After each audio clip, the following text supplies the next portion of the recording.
Abbruzzino with the scoop, and the scoop is on a rezoning request over on Sacramento Street in Sarasota.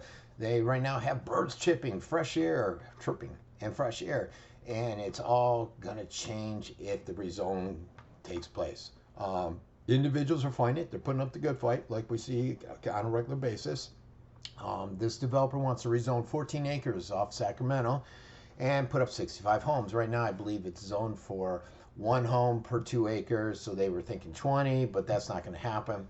The concern with this also, or the concern is that the infrastructure, which is a concern every time, and what normally happens is the developers develop, they don't want to pay for the infrastructure, so they have their own traffic consultant run a test, and their paid traffic consultant usually gives them a favorable review, and they show that to the council or the committee, and they say, oh, look, yeah, traffic's going to be fine, blase, blase, no infrastructure. The politician is fine because he gets a home built, they get their tax dollars, and they can put it off the infrastructure to the next council or committee.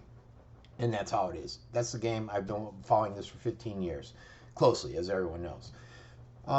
So that's one of the concerns. The other concern is the streets. One of the ladies on this report I was reading said, hey, look, how about a sidewalk? Right now we're walking out on the road. We have no sidewalk. We're dodging cars. You build this new subdivision. We're going to dodge more cars. It's going to be out of control.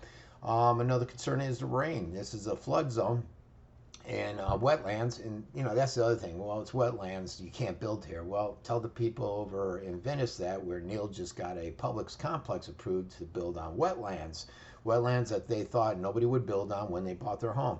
Well, they were wrong, and Neil's influence over the Venice City Council via having influence over their revenues or their dollars going into the campaigns when they're elected, and he got a favorable vote. Also, they like to avoid lawsuits. Last year, the mayor said that I don't want to get sued, so I approve them all. He basically said that, believe it or not. I posted it.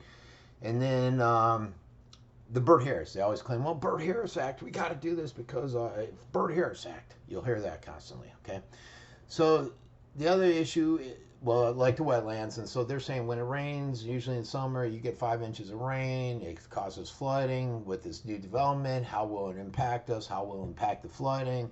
And they'll have their own environmental consultant that they pay for will come in and say, it'll be fine. It won't impact it. The board will look at it and say, oh, you're right. Okay, thanks for giving us that report. That helps us make our decision. That's how the game is played. They say gopher tortoises are on there. I'm a realtor, licensed realtor. Don't really practice it, but I am licensed. And it could be a significant issue if there are truly gopher tortoises there. I don't know, wood storks and cranes, and they say there's an eagle's nest that sits right out there. So there are some hurdles. They're putting up the good fight. Will they win and will they prevail? I don't know. You don't see it happen that often, but I wish them the best of luck here from the scoop.